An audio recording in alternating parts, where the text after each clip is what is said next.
اعوذ باللہ من الشیطان الرجیم بسم اللہ الرحمن الرحیم لن ینال اللہ لحومها ولا دماؤها ولکن ینالہ التقوی منکم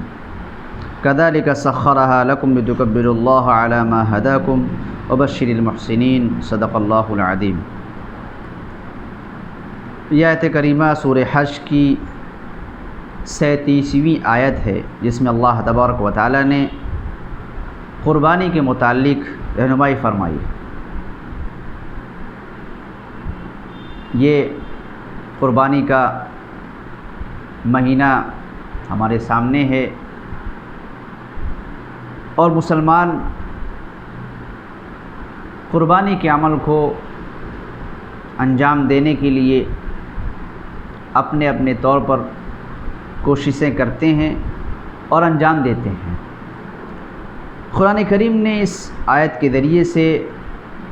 قربانی کی جو اصلیت ہے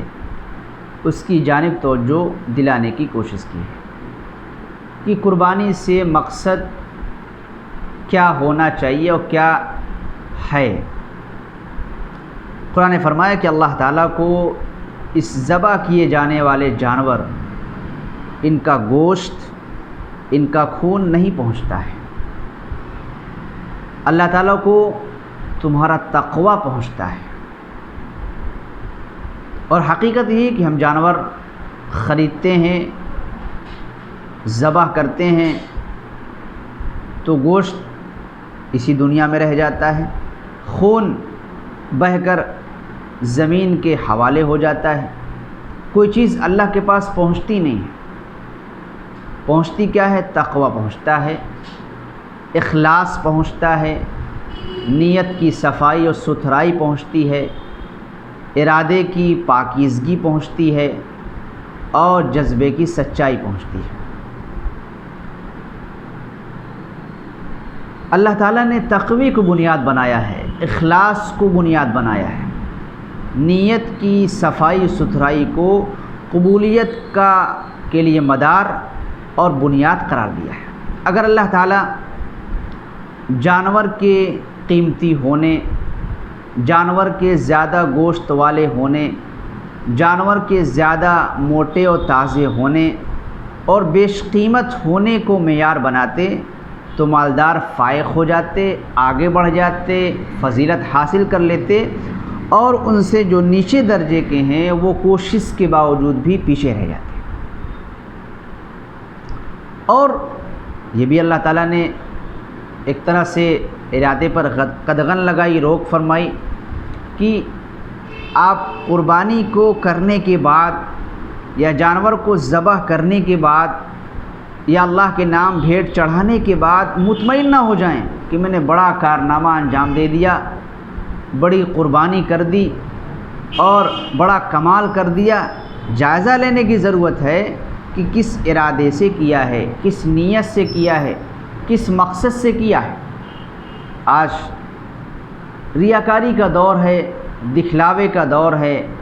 انسان تھوڑے سے عمل میں زیادہ شہرت، سستی شہرت، نام و نمود، چرچے کا خواہش مند ہو رہا ہے اور چاہتا ہے، بلکہ اگر دیکھا جائے تو اکثریت کا حال یہ ہے کہ ہر عمل کی شہرت اور ہر عمل کا چرچا وہ خود کرتا نظر آتا ہے۔ ظاہر سی بات ہے، جب ہم قربانی اللہ کے لیے کر رہے ہیں، اللہ کو خوش کرنا مقصد ہے، تو جانور کو ذبح کرنے کے لیے جو خریدا ہے، قربانی کے لیے جو خریدا ہے، اس کی قیمت کا بتانا، اس کی قیمت کا چرچا کرنا، اس کو لے کر محلے میں گھومنا، اس کو دکھاتے پھرنا، محلے کے جانوروں کا مقابلہ موازنہ کرنا، کمپیئر کرنا کہ میرے جانور میں تو اتنا گوشت ہے اور اتنا ماشاءاللہ تگڑا ہے اور اتنا فلاں فلاں ہے۔ اللہ تعالیٰ نے یہ نہیں دکھا۔ تقوی کتنا ہے، کس لیے؟ اللہ کے لیے تھا تو جانور لے آتے، خاموشی سے کھلاتے پلاتے، تندرست بناتے اور اس کو اللہ کے نام پہ ذبح کرتے اور فارغ ہو جاتے۔ لیکن پیپر میں اشتہار آتا ہے، ویڈیوز بنائی جاتی ہیں اور جو ہے چرچے ہوتے ہیں کہ فلاں نے جانور خریدا اور اتنے کلو کا، اتنے لاکھ کا ہے۔ اور اب تو اس چیز کے ذریعے سے، غلط طریقے سے پیسے کمانے کی کوشش کی جاتی ہے، کوئی جانور پہ اللہ کا نام لکھ دیا ہے، کوئی جانور پر جو ہے اللہ کی جو ہے ایک طرح سے شکل بنا دی ہے اس کے نام کی، اور اس کی قیمت بڑھا دی جاتی ہے۔ اللہ کے نام کی قدر و منزلت تو سینے میں ہونی چاہیے تھی، دل میں ہونی چاہیے تھی، زندگی میں اس کو اتارنا چاہیے تھا، لیکن نام دکھا دکھا کر اس کی قیمت بڑھا بڑھا کر کے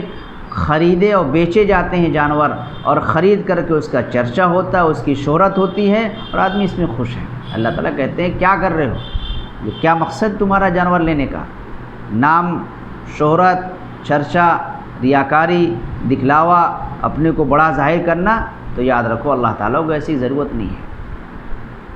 قرآن حدیث میں حضور نے فرمایا انما الاعمال بالنیات، عمل چھوٹا سے چھوٹا ہو، اگر نیت اچھی ہے، صاف ستھری ہے، پاکیزہ ہے، حتیٰ کہ اگر وہ کھجور کی گٹھلی اللہ کی رضا کے لیے خرچ کرتا ہے تو انشاءاللہ اللہ اس کے اس اخلاص کی برکت سے احد پہاڑ کے برابر ثواب عطا فرمائے گا۔ اگر وہ احد پہاڑ جیسا سرمایہ اللہ کے راستے میں صرف کر دے، خرچ کر دے، لیکن ارادہ غیر اللہ ہو، غیر کو خوش کرنا ہو، نام چاہنا ہو، تو اللہ کے نزدیک اس کی کوئی حیثیت نہیں۔ اللہ فرماتے ہیں کہ ان اللہ لا يقبل من العمل الا ما كان خالصا له، کہ اللہ تعالیٰ عمل میں اسی عمل کو قبول فرماتے ہیں جو خالص اسی کے لیے۔ تو پہلی چیز یہ ہے کہ جس طرح ہم قربانی کرنے کے لیے جانور خریدتے ہیں تو جانور کے اندر عیوب کو بھی دیکھا جاتا ہے کہ ایسا تو نہیں اس جانور کے اندر وہ عیوب پائے جائیں جو قربانی کے لیے رکاوٹ۔ تو جس طرح جانور کا عیبوں سے پاک ہونا ضروری ہے، جس طرح جانور کے لیے عمروں کی شرط لگائی گئی ہے، اسی طریقے سے قربانی کرنے والے کے لیے لازم اور ضروری اور فرض ہے کہ پہلے وہ یہ دیکھے کہ جس مال سے ہم قربانی کرنے جا رہے ہیں وہ مال کیسا ہے، پاکیزہ ہے کہ ناپاک ہے۔ اگر ناپاک مال ہے تو قربانی کر کے اللہ کو خوش کرنے کے بجائے ناراض کرے گا، عبادت کو گندی کرے گا، عبادت کو ناپاک کرے گا، اللہ کی خوشنودی حاصل کرنے کی جگہ پر اللہ کی ناراضگی کو مول لے گا۔ لوگ مسئلے پوچھتے ہیں کہ ٹی وی کے ذریعے حاصل کیے ہوئے مال سے قربانی جائز ہے کہ ناجائز؟ لوگ پوچھتے ہیں کہ بینک کے انٹرسٹ سے جو قربانی کی جائے وہ جائز ہے کہ ناجائز؟ لوگ مسئلے پوچھتے ہیں سود کے مال سے قربانی کرنا جائز ہے کہ ناجائز؟ لوگ پوچھتے ہیں کہ داڑھی کاٹتا ہے آدمی سیلون کے اندر اور جو ہے بال بنانے کی دکان کے اندر اس کے پیسے سے قربانی جائز ہے کہ ناجائز؟ سال بھر کھاتے رہے، سال بھر پیتے رہے، سال بھر پہنتے رہے اور جو ہے تمام ضروریات مال حرام سے پوری کرتے رہے، عبادتیں بھی کرتے رہے، مجاہدات بھی کرتے رہے، تسبیحات اور جو ہے تلاوت کرتے رہے، تب تو نہیں پوچھے کہ ہماری عبادت کا کیا ہوگا، ہماری ریاضت کا کیا ہوگا، ہماری عبادتیں قبول ہوں گی نہیں ہوں گی، اس کی فکر نہیں ہے۔ کھا رہے ہیں، مالدار بننے کی کوشش میں حلال و حرام کی تمیز کو بالکل سمیٹ دیا ہے، چھوڑ دیا، کنارے کر دیا، لیکن جب قربانی کی باری آئی تو سوال پوچھتے قربانی ہوگی کہ نہیں ہوگی؟ یہ سوال پہلے کیوں نہیں پیدا ہوا؟ قرآن نے فرمایا یا ایھا الرسول کلوا من الطیبات واعملوا صالحا، اے رسولو، اللہ تعالیٰ نے ایمان والوں کو نہیں، عام انسانوں کو نہیں، جو انسانوں کی رہنمائی کے لیے اللہ کے بعد مقبول ترین برگزیدہ بندے ہوتے ہیں ان سے خطاب کر کے فرمایا رسولو کلوا من الطیبات، کھانا ہے پاکیزہ اور عمل کرنا ہے نیک۔ جب پاکیزہ غذا ہوگی تو پاکیزہ عمل کی توفیق ہوگی۔ تو آج ایک تو مال حرام سے کلی طور سے گریز کیا جائے، بچا جائے ایمان کے خراب ہونے کی، اور ایمان اس کے سلب ہونے کا خطرہ ہے مال حرام کے ذریعے سے، کہ مال حرام جو استعمال کرتا ہے اس کی دعا رد کر دی جاتی ہے، اس کے عمل کو جو ہے ضائع چھوڑ دیا جاتا ہے، اور جب قربانی کی جائے گی تو اللہ اور ناراض ہوں گے۔ تو پہلی چیز یہ ہے کہ جس مال سے جانور خریدا جائے وہ مال پاکیزہ ہونا چاہیے۔ اور دوسری چیز یہ ہے قربانی کرنے والے کے اندر کہ جس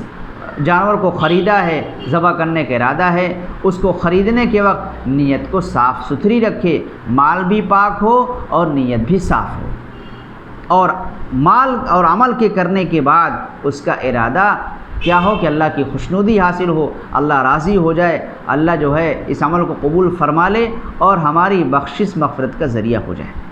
تو اللہ تعالیٰ نے قرآن کریم کی آیات کے ذریعے سے بتایا کہ اللہ تعالیٰ تمہارے گوشت نہیں دیکھتا، گوشت پہ نہ اتراؤ، بہت چوڑا بکرا ہے، بہت موٹا بکرا ہے، بہت تازہ بکرا ہے، اور چلتے پھرو کہتے پھرو کہ میں نے تو اتنے لاکھ کا خریدا، میں نے اتنے لاکھ کا خریدا، اس کی کوئی حیثیت نہیں۔ آپ اس کی فکر کریں کہ اللہ